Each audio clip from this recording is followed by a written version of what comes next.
5 సంవత్సరాల కాలంలో వైఎస్ఆర్సీపీ ప్రభుత్వం మొత్తం కలిసి అప్పు 3,32,671 కోట్లు చేస్తే ఈ 12 నెలల కాలంలోనే చంద్రబాబు నాయుడు గారు అధికారంలోకి వచ్చిన ఈ 12 నెలల కాలంలోనే కిందున్న టేబుల్ చూడండి, 1,37,546 కోట్ల రూపాయలు అప్పులు చేశాడు ఈ పెద్ద మనిషి.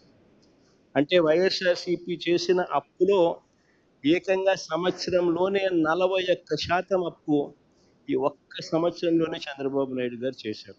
5 సంవత్సరాల కాలంలో వైఎస్ఆర్సీపీ ప్రభుత్వం మొత్తం కలిసి అప్పు 3,32,671 కోట్లు చేస్తే ఈ 12 నెలల కాలంలోనే చంద్రబాబు నాయుడు గారు అధికారంలోకి వచ్చిన ఈ 12 నెలల కాలంలోనే కిందున్న టేబుల్ చూడండి, 1,37,546 కోట్ల రూపాయలు అప్పులు చేశాడు ఈ పెద్ద మనిషి.